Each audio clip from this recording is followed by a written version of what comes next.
नमस्ते बच्चों, मिशन ज्ञान से मैं कीर्ति शर्मा स्वागत करती हूँ आप सबका। बच्चों, आज हम हमारे चैप्टर नंबर 6 पढ़ने जा रहे हैं, जिसका नाम है रासायनिक अभिक्रियाएं एवं उत्प्रेरक। तो बच्चों, आपको अगर मालूम है तो हमारे जीवन काल में हम काफ़ी सारी ऐसी घटनाएं देखते हैं जिसके अंदर नए पदार्थों का निर्माण होता है, या फिर पदार्थ अपनी एक अवस्था से दूसरी अवस्था में बदल जाते हैं, या पदार्थ के सभी गुणों में परिवर्तन हो जाता है। तो जो चेंज है, जो परिवर्तन है, वो होता क्या है और कितने प्रकार का होता है? तो बच्चों, अपने जो परिवर्तन है वो दो प्रकार का होता है। एक तो होता है भौतिक परिवर्तन और एक होता है रासायनिक परिवर्तन। तो इस वीडियो में हम स्टार्ट करते हैं सबसे पहले कि भौतिक और रासायनिक परिवर्तन होते क्या हैं। तो देखो बच्चों, हम बात करें अगर भौतिक, तो भौतिक का मतलब क्या होता है? भौतिक का मतलब होता है किसी भी चीज का बाह्य स्वरूप। जैसे अगर हम किसी दीवार की बात करें तो हम बता सकते हैं कि उस दीवार का रंग कैसा है, उसकी चौड़ाई कितनी है, उसकी आकृति कैसी है, उसका आकार कैसा है, ठीक है ना। तो ये बाहर से हमें जो भी दिखती है वो समतल है, तिकोनी है, चौकोर है, जो भी हमें बाहर से दिख रहा है उसके अंदर वो क्या है? वो है उसका भौतिक स्वरूप। तो यदि किसी पदार्थ के भौतिक स्वरूप जैसे उसकी आकार, आकृति, रंग, गंध, इस सब के अंदर परिवर्तन होता है तो ये कौन सा परिवर्तन कहलाता है? तो ये कहलाता है बच्चों अपने भौतिक परिवर्तन। सपोज करो, माना कि हमारे पास ये कोई लकड़ी का टुकड़ा है। अगर ये अभी इसकी लंबाई कितनी है, जैसे मान लिया कि इसकी लंबाई अभी 5 सेमी है। अगर मैं इसको 2 हिस्सों में तोड़ दूं तो ये आधा आधा हो जाएगा। इसकी लंबाई पहले की तुलना में कम हो गई। माना पहले 5 थी तो 2.5 सेमी हो गई, ठीक है ना। तो हमने क्या किया? हमने उसकी भौतिक अवस्था में परिवर्तन किया है, ठीक है। तो भौतिक परिवर्तन क्या होता है बच्चों? कि पदार्थों के भौतिक गुणों में परिवर्तन ही भौतिक परिवर्तन है। अब भौतिक गुण कौन कौन से हो गए? जैसे उसकी रंग हो गया, आकार हो गया, आकृति हो गई, गंध हो गई, स्ट्रक्चर हो गई। ये सब क्या है बच्चों? किसी भी पदार्थ के भौतिक गुण है। और इन पदार्थों के भौतिक गुणों में परिवर्तन होना ही क्या है? भौतिक परिवर्तन। आपसे पूछे कैसे? तो देखो बच्चों, अगर हम बात करें बर्फ की, कि हमने यहाँ पे एक क्या लिया है? हमने एक लिया है ग्लास, ठीक है। इसके अंदर ये है बर्फ के टुकड़े। अगर ये बर्फ के टुकड़े हमारे फ्रीजर के अंदर रखे हुए हैं तो किस अवस्था में होंगे? ये बर्फ के अंदर ही होंगे, ठीक है। यदि हमने इस ग्लास को फ्रीजर से बाहर निकाल के कमरे के तापमान पे रख दिया है तो ये किसमें बदल जाएंगे? ये बर्फ के टुकड़े बदल जाएंगे पानी के अंदर, बदल जाएंगे ना। और इस बर्फ को ही अगर हमने कमरे के ताप पे रखा या कमरे में रख दिया तो बन गया पानी। यदि मैं इसी बर्फ को गर्म करूं तो बच्चों क्या होगा? कि मैंने इस ग्लास को गैस पे गर्म किया और गैस पे गर्म करने के कारण क्या होगा? इसके अंदर जो पानी है ना वो भाप बन के उड़ने लग जाएगा। उड़ेगा कि नहीं, है ना।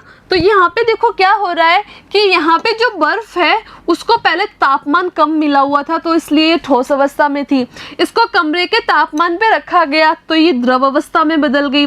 इसको और अधिक तापमान दिया गया, हमने गैस पे रख के इसको गर्म किया तो गर्म करने से क्या होगा बच्चों? ये भाप में बदल गई। भाप मतलब क्या है? गैस में बदल गई। तो देखो, पहले भी जो बर्फ है, बर्फ का फॉर्मूला होता है बच्चों H2O, मतलब ये हाइड्रोजन और ऑक्सीजन से मिलके बनी है।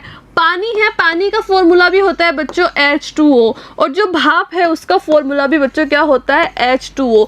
तो इसके अंदर क्या क्या है? ये किस किस से मिलके बनी है? वो तो पदार्थ सेम है, वही हाइड्रोजन और ऑक्सीजन के अणु है, ठीक है। लेकिन इनकी भौतिक अवस्थाएं देखो, यहाँ बर्फ कैसी है? यहाँ बर्फ है अपने ठोस अवस्था में। ये जब पानी में बदल गई तो कौन सी अवस्था में बदल गई? द्रव अवस्था में। और जब ये पानी भाप में बदल गया तो ये कौन सी अवस्था में बदल गया बच्चों? गैसीय अवस्था में। इसका मतलब इसके भौतिक अवस्थाओं में परिवर्तन हुआ है। ये ठोस थी, ये द्रव है, ये गैस है। लेकिन अगर हम इसके आंतरिक स्वरूप की बात करें तो बर्फ का फॉर्मूला भी बच्चों H2O होता है, द्रव का फॉर्मूला भी H2O ही होता है, और जब ये भाप में बदल जाती है तो भी इसका फॉर्मूला क्या होता है? H2O ही होता है। क्या इसके अंदर गुणों में परिवर्तन हुआ? नहीं हुआ ना। अंदर तो अभी भी दो क्या है? हाइड्रोजन है और एक ऑक्सीजन है। बर्फ लो, पानी लो या भाप लो, तीनों के अंदर तीनों का रासायनिक संगठन क्या है? सेम है। तो ऐसा परिवर्तन क्या कहलाएगा बच्चों? भौतिक परिवर्तन। अब देखो, जो भौतिक परिवर्तन होते हैं उनकी एक विशेषता क्या होती है? कि ये अस्थायी होते हैं। अब दिमाग में बात आती है कि मैम अस्थायी होते हैं, मतलब अस्थायी का मतलब बच्चों ये हुआ कि जो बर्फ है, बर्फ को हमने फ्रीजर से बाहर निकाला, कमरे पे रखा, पानी में बदल गई। अगर इस पानी को भी वापस फ्रीजर में रख दूं तो ये पानी क्या वापस बर्फ में बदल जाएगा? क्या ये पानी वापस बर्फ के अंदर बदल सकता है? यस कि नो? यस ना, बदल सकता है ये वापस। ठीक है, तो पानी वापस बर्फ में बदल सकता है, तो ये बर्फ वापस पानी में बदल सकती है कि नहीं? बदल सकती है। ये पानी को हमने गर्म किया, गर्म करने पे क्या बन गई बच्चों? भाप बन गई। यदि मैं इसको ढक दूं तो ये जो भाप बनी है, भाप कहाँ जाएगी? ऊपर जाएगी। और जब भी अगर आप खाना वगैरह बनाते हो तो उसको किसी भी थाली से ढकते हैं तो उसके नीचे पानी की बूंदें इकट्ठी हो जाती है ना। वो क्यों हुई? क्योंकि भाप बन के क्या है, ये पानी ऊपर की तरफ उठेगा, लेकिन यहाँ पे ये बंद है। और यदि इसका तापमान वापस कम कर दिया जाए तो वो भाप क्या है, वापस क्या बना लेगी? द्रव अवस्था में आ जाएगी। तो ये पानी द्रव अवस्था में बदल सकता है, और ये द्रव वापस पानी में बदल रही है कि नहीं बदल रही है? बदल रही है ना। इसका मतलब क्या ये स्थायी है कि अगर बर्फ पानी में बदल गई, पानी वापस बर्फ में नहीं बदल सकता? ऐसा हो रहा है क्या? नहीं हो रहा। यही क्या है बच्चों? अस्थायी। बात समझ आई? मतलब ये स्थायी नहीं है। अगर अपनी अवस्थाओं में परिवर्तन करते हैं तो पुनः प्रारंभिक अवस्था में प्राप्त हो सकती है। क्लियर? अब हम बात करते हैं कि जो भौतिक परिवर्तन है उनके गुण क्या क्या होते हैं। सबसे पहला पॉइंट कि भौतिक परिवर्तन हमेशा भौतिक गुणों के अंदर ही होता है। भौतिक गुण क्या क्या हो गए? उसकी अवस्था हो गई, उसकी आकार, आकृति, रंग, गंध आदि में परिवर्तन होगा तो वो भौतिक परिवर्तन है। पहला पॉइंट क्लियर हमारा। नेक्स्ट बात है कि परिवर्तन का कारण हटाने पर पुनः हमें प्रारंभिक पदार्थ प्राप्त हो जाता है। कैसे? यहाँ देखो, हमने क्या किया, इस बर्फ को निकाला, फ्रीजर से कमरे के ताप पे रखा, ठीक है, तो किससे बदल गई? पानी में। अब इस पानी को वापस हमने फ्रीजर में रखा तो ये वापस किससे बदल गया बच्चों? बर्फ में। तो परिवर्तन का कारण क्या था कि हमने उसको फ्रीज से निकाल के बाहर रख दिया, मतलब तापमान में परिवर्तन किया, पुनः वही तापमान देने पर वापस उसी अवस्था में आ गया। तो क्या ये पॉइंट क्लियर है हमारा? बिल्कुल क्लियर है। नेक्स्ट बात है, यह परिवर्तन अस्थायी होते हैं, जो हमने बहुत अच्छे से समझ लिया है। और इसके अंदर नए पदार्थों का निर्माण नहीं होता। नए पदार्थ कैसे? कि पहले भी जल का फॉर्मूला क्या था? H2O। अगर ये बर्फ बन गया तो भी इसका फॉर्मूला है H2O, और ये भाप बन गई तो भी इसका फॉर्मूला क्या है बच्चों? H2O। इसका मतलब क्या हुआ कि इसके नया पदार्थ बन रहा है क्या? पहले भी यही पदार्थ था, अभी भी यही है, बाद में भी यही है। क्लियर? तो ये भौतिक परिवर्तन के कुछ गुण हैं, हमें याद रखने हैं। नेक्स्ट बात आती है बच्चों रासायनिक परिवर्तन की। रासायनिक, मैम अभी रासायनिक क्या होता है? तो हम वापस एग्जाम्पल पे चलते हैं। दीवार पे हमने दीवार को बाहर से देखा कि हाँ ये जो दीवार है वो सफ़ेद रंग की है, समतल है, लंबी है, इसकी चौड़ाई इतनी है, ठीक है। अब बात आती है रासायनिक। रासायनिक का मतलब है कि वो दीवार किस किस से मिलके बनी है। तो हो सकता है वो दीवार पत्थरों से मिलके बनी हो, या हो सकता है वो ईंटों से मिलके बनी हो, उसमें सीमेंट होगी, पानी होगा, बजरी होगी, ये सब चीज़ें उसके अंदर है। क्या बाहर से देखने पे हमें दिख सकता है कि इसके अंदर क्या क्या है? नहीं ना। तो उसके जो रासायनिक पदार्थ है या उसका जो रासायनिक संगठन है, यदि किसी पदार्थ के रासायनिक संगठन में परिवर्तन हो रहा है तो वो कौन सा परिवर्तन हो गया बच्चों? रासायनिक परिवर्तन। हमें नाम से समझ आ रहा है ना। भौतिक परिवर्तन का मतलब जो उसके भौतिक स्वरूप में हो रहा है, रासायनिक परिवर्तन का मतलब जो उसके रासायनिक संगठन में हो रहा है। मैम रासायनिक संगठन में परिवर्तन कैसे होगा? तो देखो बच्चों हम देखते हैं कि रासायनिक परिवर्तन होता क्या है कि पदार्थों के रासायनिक संगठन में रासायनिक गुणों में होने वाला परिवर्तन ही क्या है? रासायनिक परिवर्तन है। और ये परिवर्तन कैसे हैं? स्थायी होते हैं। अब होते कैसे हैं? सपोज करो यहाँ पे मैंने कोयले लिए हैं, ठीक है, इन कोयलों को मैंने जलाया, मतलब इसका दहन किया। तो जब मैं इसको जलाऊंगी तो कोयले के जलाने से क्या होगी बच्चों? गैस उत्पन्न होगी ना। और ये जो कोयले थे ये राख में बदल जाएंगे, ठीक है।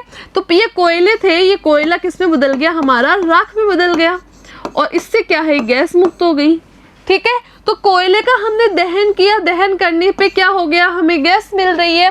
क्या इस गैस से वापस कोयला बन सकता है? नहीं बन सकता ना। जो गैस मिल गई हमें, जो ऊर्जा मिल गई हमें, उससे हम वापस कोयला बना सकते हैं क्या? वैसे कि वैसे नहीं बना सकते, नया पदार्थ बना। तो जो कोयले का दहन है, कोयले का दहन का मतलब है कि कार्बन की अभिक्रिया किसके साथ हो रही है बच्चों? ऑक्सीजन के साथ हो रही है। दहन, जब भी दहन होता है इसका मतलब उसकी अभिक्रिया किसके साथ हो रही है? ऑक्सीजन के साथ। ठीक है। तो क्या बन जाएगा बच्चों, CO2 गैस बन जाएगी। तो यहाँ पे जो ये गैस बन रही है ये कौन सी गैस है बच्चों, CO2 गैस है। तो यहाँ देखो यहाँ पदार्थ क्या क्या है, एक पदार्थ तो है हमारा कार्बन, मतलब हमारा कोयला जिसको हम जला रहे हैं। दूसरा पदार्थ है जलाने के लिए हमें हमेशा ऑक्सीजन गैस चाहिए, तो दूसरा पदार्थ क्या है, ऑक्सीजन। इन दोनों की क्रिया करने के कारण क्या बन रहा है, CO2 बन रहा है। CO2 क्या पहले था, नहीं, पहले कार्बन था, ऑक्सीजन गैस थी, लेकिन CO2 नहीं थी, CO2 गैस नहीं थी। इन दोनों की अभिक्रिया होने के कारण क्या हो रहा है, CO2 गैस का निर्माण हो रहा है। अब क्या CO2 गैस से, इस गैस से वापस हमें कोयला मिल सकता है या ऑक्सीजन मिल सकती है, नहीं मिल सकती, इसलिए ये क्या है, स्थायी है। अब मतलब ये CO2 में बदल गया, ये कोयला राख में बदल गया, तो ये राख ही रहेगी। हम राख से क्या वापस कोयला बना सकते हैं, नहीं बना सकते। इसका मतलब क्या है कि ऐसे परिवर्तन जिनके रासायनिक गुणों में परिवर्तन हो, रासायनिक संगठन में परिवर्तन हो, जो परिवर्तन स्थायी हो, वो कैसे परिवर्तन कहलाएंगे बच्चों, अपने रासायनिक परिवर्तन। अब हम इनके गुणों की बात करते हैं। तो पहला पॉइंट तो ये है कि रासायनिक परिवर्तन के फलस्वरूप बनने वाला पदार्थ रासायनिक गुणों में संगठन में प्रारंभिक पदार्थ से पूर्णतया भिन्न होता है। भिन्न का मतलब अलग होता है। बात समझ में आई, अलग कैसे होगा, पहले कार्बन था हमारे पास, ऑक्सीजन था, अब हमारे पास CO2 गैस है। क्लियर, ये पॉइंट क्लियर। नेक्स्ट बात है हमारा कि सामान्यतः पुनः प्रारंभिक पदार्थ प्राप्त नहीं किया जा सकता। बच्चों नहीं किया जा सकता। जब हमने कोयले को जलाया, कोयले को जलाने पे हमें गैस मिल गई और वो कोयला राख में बदल गया, ठीक है ना, हम आम भाषा में बात कर रहे हैं। तो क्या उस राख से क्या हम वापस कोयला बना सकते हैं, नहीं बना सकते। तो इसका मतलब क्या पुनः प्रारंभिक पदार्थ प्राप्त हो रहा है, नहीं हो रहा। अब जब पुनः प्रारंभिक पदार्थ प्राप्त नहीं हो रहा तो ऐसा परिवर्तन बच्चों स्थायी होगा कि अस्थायी, स्थायी होगा मैम। क्लियर है। और इस प्रकार का जो परिवर्तन होता है इसके अंदर हमेशा नए पदार्थ का निर्माण होता है। नए पदार्थ का निर्माण हो रहा है ना। तो ये चारों के चारों पॉइंट हमारे क्लियर।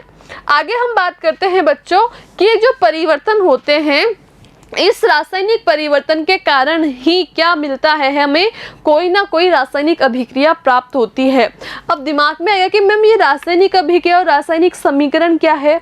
तो देखो बच्चों, ये जो भी अभिक्रिया हुई, अभी क्या अभिक्रिया हुई, हमने देखा कि यहाँ कार्बन था, ठीक है, मतलब ये कोयला था, इसका हमने दहन करवाया और हमें CO2 गैस मिली, ठीक है। तो हमने क्या किया, मैं इसको ऐसे लिख सकती हूँ ना कि ये है कार्बन, कार्बन की अभिक्रिया किसके साथ हुई, ऑक्सीजन के साथ, और उसके बाद हमें क्या मिली, उसके बाद हमें मिली CO2 गैस, ठीक है। तो जो तत्व हैं, जो पदार्थ है, उनको प्रतीकों के रूप में लिखना ही बच्चों रासायनिक समीकरण कहलाता है। क्या कहलाता है, रासायनिक समीकरण। तो इसकी डेफिनेशन क्या होगी कि किसी रासायनिक अभिक्रिया में पदार्थों को उसके अणुसूत्र और प्रतीकों से प्रदर्शित किया जाता है, इससे ही रासायनिक समीकरण कहते हैं। मैं अभी बोलूं कि हमने कोयले का दहन करवाया और हमें कार्बन डाइऑक्साइड गैस मिली, या फिर हम इसको लिख सकते हैं कि हमने कार्बन की अभिक्रिया ऑक्सीजन से करवाई और हमें क्या मिला, हमें मिली कार्बन डाइऑक्साइड गैस। ऐसे इतना बड़ा लिख सकते हैं ना। तो इसको हम अगर प्रतीकों के रूप में लिख दे, कार्बन का प्रतीक होता है बच्चों C, ऑक्सीजन का प्रतीक होता है O2, और ये है तीर का निशान, मतलब यहाँ कोई ना कोई रासायनिक अभिक्रिया हुई है और उससे क्या बन रहा है, उससे बन रहा है CO2। तो हमने देखो इतनी बड़ी डेफिनेशन को एक छोटे रूप में लिखा, एक समीकरण में लिखा, इसे ही कहेंगे हम बच्चों रासायनिक समीकरण। मतलब कि किसी भी रासायनिक अभिक्रिया को यदि हम उसके प्रतीकों के रूप में और अणुसूत्रों के रूप में व्यक्त करते हैं, प्रदर्शित करते हैं, तो वही क्या कहलाते हैं, अपना रासायनिक समीकरण। अब जो रासायनिक समीकरण है, इसको लिखने के चरण क्या क्या है कि हम किसी भी रासायनिक अभिक्रिया को किस तरीके से रासायनिक समीकरण में लिखते हैं। तो बच्चों पहले हम ये कुछ रूल्स पढ़ लेते हैं, उसके बाद हम बनाना सीखेंगे। तो देखो सबसे पहला पॉइंट है कि रासायनिक अभिक्रिया को लिखने के लिए समीकरण में सबसे पहले क्रियाकारक को लिखते हैं और उसके बाद तीर का निशान लगाते हैं और फिर लिखते हैं हम उत्पादों को। कैसे, हमने अभी लिखा कि हमने एक ही एग्जाम्पल से सीख रहे हैं बच्चों हम सब। हमने अभी लिखा कि यहाँ पे कार्बन था, ठीक है, इसके अभिक्रिया करवाई ऑक्सीजन से और क्या बन गया, CO2 बन गया। ठीक है। तो ये रासायनिक समीकरण लिखा था, तो ये कैसे लिखा, तो देखो बच्चों ये हमें पता है कि जब भी हम कोई भी रासायनिक अभिक्रिया लिखते हैं तो तीर का निशान लगाते हैं। तीर के निशान के बाईं तरफ जो पदार्थ होते हैं उनको हम कहते हैं बच्चों अभिकारक। क्या कहते हैं? अभिकारक, या कुछ लोग इसको क्रियाकारक भी बोलते हैं, क्रियाकारक। मतलब किसी भी रासायनिक अभिक्रिया में भाग लेने वाले पदार्थ ही क्या कहलाते हैं? अभिकारक या क्रियाकारक। और इसके बीच में कोई भी अभिक्रिया होने के कारण जो भी पदार्थ बनता है बच्चों, उस पदार्थ को कहते हैं हम उत्पाद। क्या कहते हैं? उत्पाद। जो उत्पाद है वो हमेशा तीर के निशान के दाईं ओर आएगा, और जो अभिकारक है वो हमेशा तीर के निशान के क्या आएंगे? बाईं ओर आएंगे। सबसे पहले हम अभिकारकों को लिखेंगे, अभिकारकों को लिखने के बाद तीर का निशान लगाएंगे, तीर का निशान लगाने के बाद हम क्या लिखते हैं बच्चों? उत्पाद लिखते हैं। तो पहला रूल क्लियर। आगे है कि क्रियाकारक और उत्पादों की संख्या एक से अधिक होने पर उनके बीच में प्लस का चिन्ह लगाया जाता है। इधर देखो यहाँ क्या है? यहाँ दो अभिकारक है। पहला अभिकारक तो क्या है? कार्बन, ठीक है। और दूसरा अभिकारक हमारा क्या है? दूसरा अभिकारक है हमारा ऑक्सीजन, ठीक है। अब दो अभिकारक हैं तो दो अभिकारकों को हम एक साथ कैसे लिखेंगे? दोनों अभिकारकों को हम एक साथ प्लस का निशान लगा के लिखते हैं। अगर एक ही अभिकारक होता तो क्या जरूरत है प्लस का निशान लगाने की? नहीं। यहाँ देखो यहाँ एक ही उत्पाद है तो हमने डायरेक्ट लिख दिया। सपोज करो यहाँ पे कुछ और भी बनता, जैसे मान लो यहाँ कोई एक्स नामक पदार्थ बन गया, तो फिर हम उत्पाद दो हो गए ना, तो दोनों को लिखने के लिए बीच में प्लस का चिन्ह लगाएंगे। क्लियर है? तो दूसरा पॉइंट हमारा क्लियर। नेक्स्ट हम बात करते हैं कि किसी भी रासायनिक अभिक्रिया में न तो द्रव्यमान का निर्माण होता है और न ही उसका क्षय होता है, और अभिकारक और उत्पादों की संख्या जो है वो दोनों तरफ तीर के निशान के पहले और बाद समान होती है। इधर देखो यहाँ जो रिएक्शन है हमारी कार्बन प्लस ऑक्सीजन, इसको हम यहाँ लिख लेते हैं। ये कार्बन था, ये ऑक्सीजन थी, और इससे बन गया हमारा CO2। इधर देखो बच्चों यहाँ पे क्या बन रहा है? यहाँ बन रहा है CO2, मतलब यहाँ पे एक कार्बन है, ठीक है, और दो ऑक्सीजन है। ऐसा ही है ना? तो यहाँ जितने कार्बन जितने ऑक्सीजन हैं उतने ही कार्बन उतने ही ऑक्सीजन तीर के निशान के पहले होने चाहिए। यहाँ देखो यहाँ एक कार्बन है, दो ऑक्सीजन है, इसका मतलब ये संतुलित है। कि मैम हमें अभी भी समझ में नहीं आया, तो मेरी बात सुनो। हमें चाय बनानी है 2 कप, ठीक है, या मान लो हमें 4 कप चाय बनानी है, तो 4 कप चाय बनाने के लिए आप क्या करोगे? या तो आप 2 कप दूध लोगे और 2 कप पानी लोगे, या आप 3 कप दूध 1 कप पानी, या 1 कप दूध 3 कप पानी लोगे, तो ही तो 4 कप चाय बनेगी ना।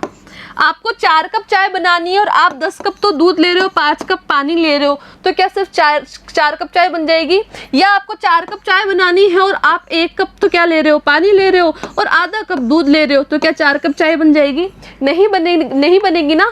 मतलब हमें जितनी चाय बनानी है तो चाय बन गई ना, वो तो हो गया उत्पाद। अब चाय बनाने के लिए हम यहाँ दूध ले रहे हैं, पानी ले रहे हैं, उसमें जो भी चीजें डाल रहे हैं वो क्या हो गए? वो हो गए बच्चों अपने अभिकारक। और ये चाय बनाने की पूरी अभिक्रिया होने के बाद जब चाय हम छान लेते हैं ना, वो हो गया अपना उत्पाद। तो बात समझ में आई? तो हमें जितना उत्पाद बनाना है हम उतने ही तो अभिकारक लेंगे ना। तो तीर का निशान क्या बता रहा है? तीर का निशान बता रहा है कि यहाँ पे कोई ना कोई अभिक्रिया हो रही है। तीर के निशान के इधर है उत्पाद और इधर है अभिकारक, तो हम जितने अभिकारक ले रहे हैं उतने ही तो उत्पाद बनेंगे, या हमें जितने उत्पाद बनाने हैं उतने ही तो अभिकारक लेंगे। ठीक है, तो यही बोलना चाह रहा है कि तीर के निशान के इधर जितना द्रव्यमान है उतना ही द्रव्यमान इधर होना चाहिए, या जितना परमाणुओं की संख्या अणुओं की संख्या इधर है उतने ही परमाणु और अणु उत्पादों के अंदर होने चाहिए। ये हमेशा बैलेंस रहने चाहिए, ये नहीं है कि इधर कम हो रहे हैं या उधर ज्यादा हो रहे हैं। तो इसे हम कहते हैं बच्चों द्रव्यमान संरक्षण का नियम। तीसरा पॉइंट क्लियर। नेक्स्ट बात आती है कि रासायनिक संयोजन के मूलभूत नियम। द्रव्यमान संरक्षण के नियम के अनुसार क्या कि रासायनिक अभिक्रिया में जितने द्रव्यमान अभिकारकों का होता है उतना ही द्रव्यमान उत्पादों का होता है। मतलब संपूर्ण अभिक्रिया में द्रव्यमान संरक्षित रहता है, बदलता नहीं है। ठीक है, इसको इस प्रकार समझ सकते हैं कि क्रियाकारक और उत्पाद में उपस्थित प्रत्येक तत्व की कुल परमाणु संख्या समान होती है, अतः लिखे हुए समीकरण को संतुलित करना आवश्यक होता है। ये बात तो हमारी क्लियर हो गई। अब आगे हम बात करते हैं कि दोनों ओर के अणुओं की संख्या को बढ़ा या घटाकर समीकरण को संतुलित किया जाता है। रासायनिक समीकरण को अनुमान विधि के द्वारा संतुलित करते हैं। किसके द्वारा? अनुमान विधि के द्वारा। ठीक है, रासायनिक समीकरण को संतुलित करने के लिए सबसे पहले हम क्या करेंगे? अणुओं में से ऑक्सीजन व हाइड्रोजन को छोड़कर दूसरे परमाणुओं को संतुलित करते हैं। इधर देखो, हमने अभी 2-3 नियम और पढ़े, उनको हम समझते हैं। यहाँ मैंने एक अभिक्रिया लिखी, ये वाली अभिक्रिया C3H8 + O2। इसके बीच अभिक्रिया करने के कारण क्या बन गया हमारा? CO2 + H2O। ठीक है, अब सबसे पहले हमने देखो कौन सी रिएक्शन पढ़ी थी? C + O2 मतलब कार्बन का दहन, तो हमारा बन गया था CO2। इसके अंदर हमने देखा कि उत्पादों के अंदर कार्बन की संख्या 1 है, ठीक है, और ऑक्सीजन की संख्या कितनी है? 2 है। और अभिकारकों के अंदर हमने देखा, अभिकारकों में कार्बन की संख्या 1 है, ऑक्सीजन की संख्या 2 है, तो दोनों तरफ बैलेंस है, संतुलित अवस्था में है, तो ये तो अभिक्रिया होगी संतुलित। ठीक है, अब यदि हम इधर बात करें तो इधर देखो क्या क्या है अभिकारक। अभिकारक किससे कहेंगे? जो सबसे पहले लिखे गए हैं। ठीक है, अभिकारकों में हमारे पास एक तो है कार्बन, एक है हाइड्रोजन और एक है ऑक्सीजन। इधर देखो, इधर कितने कार्बन है? इधर बच्चों 3 कार्बन है। कितने कार्बन? 3। हाइड्रोजन कितने हैं? इधर 8। हाइड्रोजन कितने हैं अपने? 8। और अपने पास ऑक्सीजन कितने हैं? इधर 2। ठीक है, अब हम बात करें बच्चों उत्पादों की। ये रहे उत्पाद। तो उत्पादों के अंदर देखो, एक तो कार्बन है, एक ऑक्सीजन है और एक हाइड्रोजन है, वही सब चीजें हैं।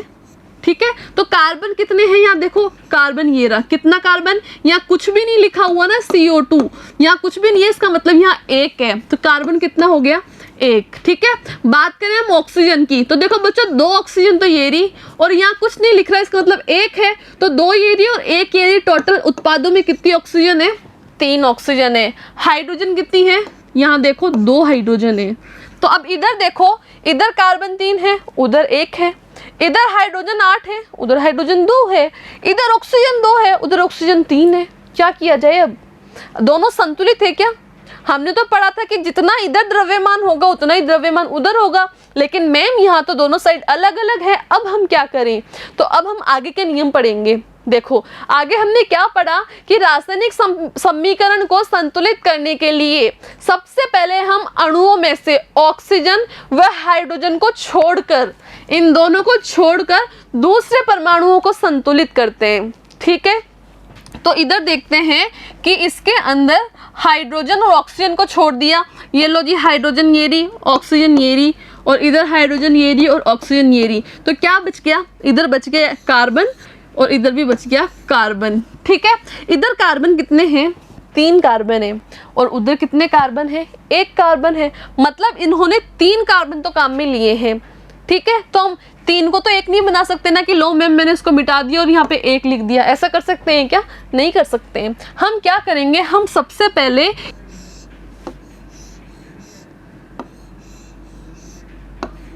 ये हमने बॉक्स क्यों बनाया है?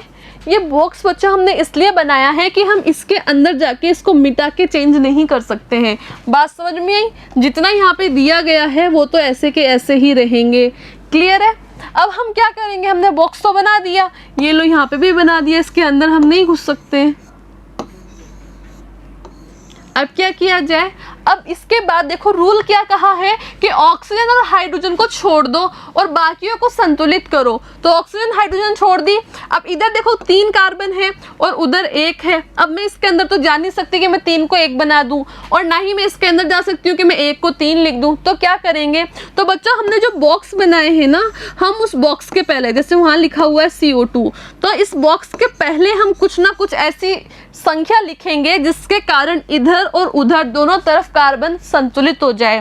तो हाँ, यहाँ देखो, यहाँ 1 है। अब मैं 1 को किससे गुणा करूं कि 3 आ जाए? तो 1 को अगर मैं 3 से गुणा करूंगी, 1 को 3 से गुणा करूंगी तो 3 आ जाएंगे ना। तो मैंने इस बॉक्स के बाहर लिख दिया 3। अब इस 3 लिखने का मतलब क्या है? इस 3 लिखने का मतलब है कि ये बॉक्स 3 बार है। 3 बार मतलब ये है CO2, CO2 और CO2। 3 बार है। तो इसका मतलब इसके अंदर अब कार्बन कितने हो गए, इसके अंदर कार्बन तो हो गए 3, ठीक है। और ऑक्सीजन कितनी होगी, ऑक्सीजन होगी बच्चों, इसको गुणा कर दो इससे, 3 को 2 से गुणा करोगे तो कितना आ जाएगा 6। तो इधर गिनोगे तो 2 तो क्या है, तो भी 6 आ रहा है, 2 2 4 और 2 6, ठीक है। इन तीनों को जोड़ने पे भी 6 आ रहा है, तो अपन डायरेक्ट गुणा कर लेंगे तो 3 दूनी 6। इसका मतलब अब इधर पहले ऑक्सीजन 3 थी, अब कितनी हो गई 6, तो ये हो गई, मैंने यहाँ 3 लिखा था ना, तो 3 दूनी 6 तो ये हो गई, और एक वो रही इधर ऑक्सीजन, अब हो गई बच्चों 7। बात समझ में आई। अब इधर भी कार्बन संतुलित हो गया, इधर कार्बन अब हो गया कितना 3, कार्बन तो संतुलित हो गए, लेकिन इधर देखो इधर ऑक्सीजन 2 ही है और इधर होगी 7। अब क्या किया जाए, अब देखो कि कार्बन की संख्या को संतुलित किया गया, अब हाइड्रोजन की संख्या को संतुलित करते हैं, है ना। तो इधर हाइड्रोजन कितने हैं 8 है, और इधर हाइड्रोजन कितने हैं 2 है। तो हाइड्रोजन 8 है तो हम इस बॉक्स के अंदर तो जा ही नहीं सकते, तो हम क्या करेंगे, हम इधर जाएंगे, इधर कहाँ पे, यहाँ पे इस बॉक्स के पहले। तो ये देखो ये H2O है, H2O है किसके अंदर बंद, बॉक्स के अंदर बंद। हम सिर्फ इसके पहले कोई ना कोई संख्या लिख सकते हैं। तो अपने को हाइड्रोजन कितने चाहिए बच्चों 8 है, कितने 2, तो मैं 2 को किस संख्या से गुणा करूं कि 8 आ जाए। तो मैं अगर 2 को 4 से गुणा करूंगी तो 8 आएंगे कि नहीं आएंगे ना। तो यहाँ मैंने लिख दिया बच्चों 4। अब इधर देखो मैंने यहाँ 4 लिखा, इसका मतलब इसके अंदर हाइड्रोजन कितनी हो गई, अब इसके अंदर हाइड्रोजन कितनी हो गई, अब 4 दूनी 8 बोला था ना, गुणा कर लेना। और यहाँ ऑक्सीजन 1 है, कुछ नहीं है, इसका मतलब 1 है। 4 को 1 से गुणा करेंगे तो यहाँ ऑक्सीजन कितनी आ जाएगी बच्चों 4। अब इधर देखो इसमें हाइड्रोजन हो गई 8 और ऑक्सीजन हो गई 4, ये हाइड्रोजन तो संतुलित हो गई, यहाँ पे 8, इधर भी 8 और इधर भी 8, ठीक है। अब इधर देखो ऑक्सीजन कितनी होगी बच्चों, यहाँ मैंने लिख दिया ये लो 4। अब यहाँ देखो 3 दूनी 6 ऑक्सीजन तो ये रही, ठीक है, 3 दूनी 6 और 4 एकम 4 ऑक्सीजन ये रही, टोटल 10 ऑक्सीजन हो गई बच्चों। उत्पादों के अंदर ऑक्सीजन अब कितनी हो गई, अब हो गई 10, और इधर कितनी है, इधर है 2। मैम अब इधर तो ऑक्सीजन 2 है, उधर 10 है, अब क्या किया जाए, तो इधर कम है ना, अब हम इसको संतुलित करेंगे। तो देखो ऑक्सीजन कहाँ है, ये रही O2, मैंने इसको अलग से लिख लिया, ये रही O2।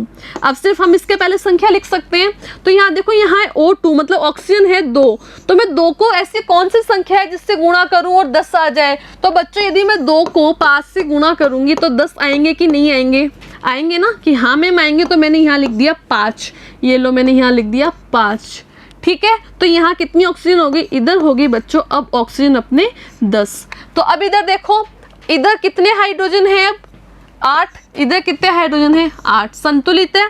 इधर कितने कार्बन है 3, इधर कितने कार्बन है 3, संतुलित है। इधर कितने ऑक्सीजन है 10, और इधर भी कितने ऑक्सीजन है बच्चों 10। क्या अब ये संतुलित है, जितने इधर थे क्या उतने ही उधर है। तो देखो क्या हो गया, C3H8 प्लस O2 इनकी अभिक्रिया हुई तो क्या बना, CO2 प्लस H2O।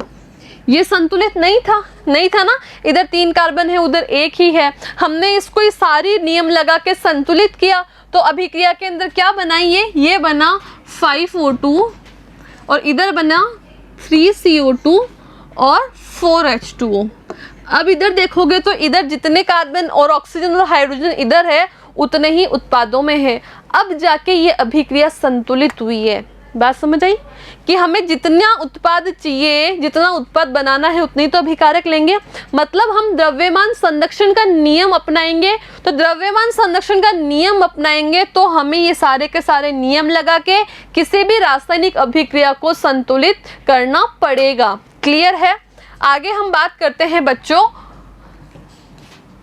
ये सारे नियम तो हमने पढ़ लिए हैं। नेक्स्ट नियम है कि समीकरण को संतुलित करने के पश्चात अभिकारक व उत्पादों की भौतिक अवस्था को बताने के लिए उनके साथ ही कोष्टक के अंदर ठोस के लिए तो हम S लिखेंगे, द्रव के लिए हम L लिखेंगे और गैस के लिए हम G लिखेंगे। S मतलब सॉलिड, सॉलिड मतलब ठोस, L मतलब लिक्विड, लिक्विड का मतलब द्रव्य अवस्था और G मतलब गैस, तो गैस मीन्स गैसीय अवस्था।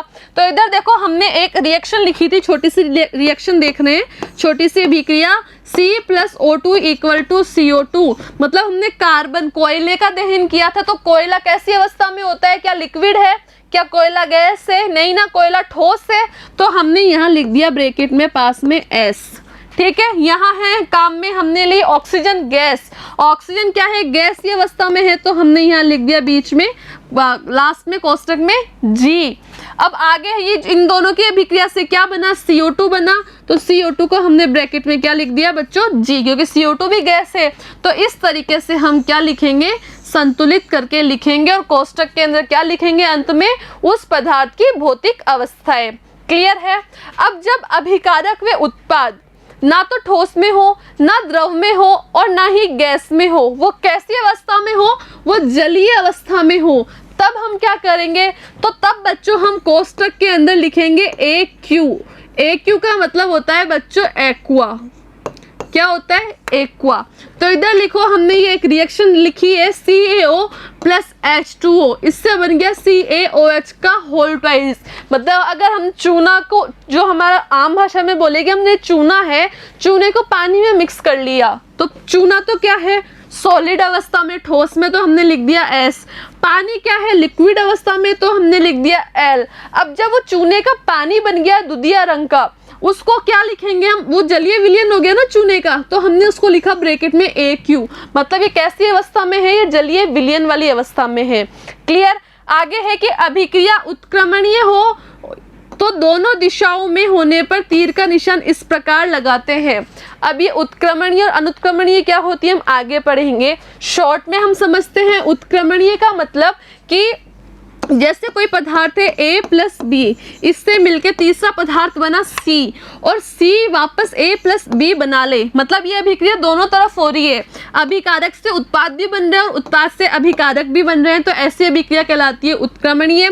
और इसके लिए हम इस प्रकार का तीर का निशान लगाते हैं, आधा ये वाला और आधा ये वाला।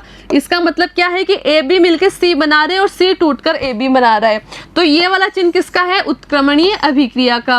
अभिक्रिया संपन्न होने के लिए आवश्यक ताप व दाब को, कि जैसे मानो कोई भी अभिक्रिया है, उस अभिक्रिया के लिए हमें उसको कोई ना कोई तापमान देना पड़ रहा है या दाब लगाना पड़ रहा है, तो उस ताप और दाब को तीर के निशान के हमेशा ऊपर लिखते हैं। तो अगर हमें NH3 का निर्माण कराना है तो हमें क्या चाहिएगा, हमें तापमान चाहिएगा उसको और उस पर दाब लगाना पड़ेगा। तो ये जो तापमान हमने उसको दिया है, जितना हमने दाब लगाया है, ये हम इस तीर के निशान के ऊपर की तरफ लिखेंगे बच्चों। आगे है कि यदि अभिक्रिया ऊष्माक्षेपी या ऊष्माशोषी है। क्षेपी का मतलब क्या होता है कि अभिक्रिया जब हो रही है तब ऊष्मा का निर्माण हो, और ऊष्माशोषी का मतलब कि अभिक्रिया करवाने के लिए हमें उसको ऊष्मा देनी पड़ रही है। हम डिटेल में इसको आगे पढ़ेंगे। तो यदि अभिक्रिया ऊष्माक्षेपी होती है तो हम उसके साथ में प्लस का चिन्ह लगाते हैं, और यदि अभिक्रिया ऊष्माशोषी होती है तो हम किसका चिन्ह लगाते हैं बच्चों, माइनस का। यहाँ देखो, यहाँ पे ये अभिक्रिया हुई, N2 की अभिक्रिया H2 से करवाने पे NH3 बना, तो जब इसका निर्माण होगा ना बच्चों, तो ऊष्मा का उत्सर्जन होगा, ऊष्मा निकलेगी। तो ऊष्मा कितनी निकल रही है, 10.5, तो निकल रही है ना, तो हमने यहाँ देखो प्लस लगाया है। यहाँ पे देखो हमने N2 की अभिक्रिया O2 से करवाई और बना NO2, तो जब ये अभिक्रिया होगी तब हमें इसको ऊष्मा देनी पड़ेगी, तभी ये अभिक्रिया पूरी होगी। तो इसको हमने ऊष्मा दी है कितनी, 21.6 किलो कैलोरी, तो हमने किसका चिन्ह लगाया बच्चों, माइनस का। तो ये कौन सी अभिक्रिया हो गई, ये हो गई ऊष्माशोषी। क्लियर है। आगे है कि अभिक्रिया में प्रयुक्त उत्प्रेरकों को तीर के निशान के ऊपर लिखा जाता है। यहाँ देखो ये एथीन है, एथीन क्यों हमें एथेन में बदलना है तो हमें निकल नाम का उत्प्रेरक काम में लेना पड़ेगा। अब उत्प्रेरक क्या है इसको हम नेक्स्ट वीडियो में पढ़ेंगे। तो इस निकल को हमने देखो कहाँ लिखा है, तीर के निशान के ऊपर। मतलब उत्प्रेरक को हम कहाँ लिखेंगे, तीर के निशान के ऊपर। तापमान उसको किसके ऊपर लिखेंगे, तीर के ऊपर। हमने जो दाब लगाया है उसको कहाँ लिखेंगे, तीर के निशान के ऊपर। आगे है कि जो रासायनिक समीकरण है वो संतुलित कैसे होता है, ये हमने पढ़ लिया है। ठीक है, अब बात आती है कि रासायनिक समीकरण की विशेषताएं क्या क्या है, कि हम क्यों पढ़ रहे हैं रासायनिक समीकरण। तो पहली बात तो ये बच्चों कि जो रासायनिक समीकरण है उससे हमें क्रियाकारकों और उत्पादों के बारे में संपूर्ण जानकारी मिल जाती है। कौन कौन से अभिकारक काम में लिए हैं और कौन कौन से उत्पादों का निर्माण हुआ है, या उनके अंदर अणुओं की संख्या कितनी है, उसका द्रव्यमान कितना है। ठीक है, दूसरी बात, हमें उन पदार्थों की भौतिक अवस्थाओं की जानकारी मिल जाती है, क्योंकि हमने ब्रैकेट के अंदर उसकी भौतिक अवस्थाएं लिखी थी ना, कि सॉलिड है, लिक्विड है, एक्वा है, क्या है। ये बात क्लियर हो गई। नेक्स्ट है कि रासायनिक अभिक्रिया के लिए आवश्यक जितनी भी परिस्थितियां हैं, मतलब हम उसे कितना ताप दें, कितना दाब दें, हमने कौन सा उत्प्रेरक काम में लिया है, ये सब हम तीर के निशान के ऊपर लिखे थे ना, मतलब रासायनिक अभिक्रिया में लिखे हैं। तो हमें ये जानकारी मिल जाती है कि किसी भी रासायनिक अभिक्रिया को कितना तापमान चाहिए या कौन सा उत्प्रेरक काम में लिया है, ये सब हमें जानकारी मिल जाती है। तो ये पॉइंट भी क्लियर। नेक्स्ट पॉइंट है कि समीकरण से हमें अभिक्रिया की ये जानकारी मिल जाती है कि अभिक्रिया ऊष्माक्षेपी है कि ऊष्माशोषी है, अभिक्रिया को हमने पूरा करने के लिए ऊष्मा दी है या अभिक्रिया पूरी होने के बाद ऊष्मा निकल रही है। तो ये जानकारी भी हमें रासायनिक समीकरण से मिल जाती है। तो ये पॉइंट भी क्लियर है। नेक्स्ट है समीकरण अभिक्रिया की उत्क्रमणीयता, मतलब हमें यह भी पता चल जाता है कि अभिकारक से उत्पाद बन रहे हैं तो क्या वापस उत्पाद से अभिकारक बन रहे हैं। अगर ऐसा होता है तो हमने ऐसे वाला तीर का निशान लगाया था ना, तो ये जानकारी भी हमें रासायनिक समीकरण से बच्चों मिल जाती है। लेकिन रासायनिक समीकरण की कुछ सीमाएं भी है, मतलब वो हमें क्या क्या नहीं बता सकती। तो पहली बात कि अभिक्रिया कब पूर्ण हो रही है, इसकी जानकारी हमें नहीं बता सकता, कि कितना टाइम लगा, कब अभिक्रिया पूरी हुई, ये रासायनिक समीकरण नहीं बता सकता। दूसरा नहीं बता सकता क्या, कि क्रियाकारक व उत्पादों की सांद्रता कैसी है, सांद्रता के बारे में भी कुछ स्पष्ट नहीं बता सकता है। तो बच्चों ये वीडियो हमारा यहाँ फिनिश कर रहे हैं हम, इसके आगे का पार्ट हम नेक्स्ट वीडियो में पढ़ेंगे। Thank you.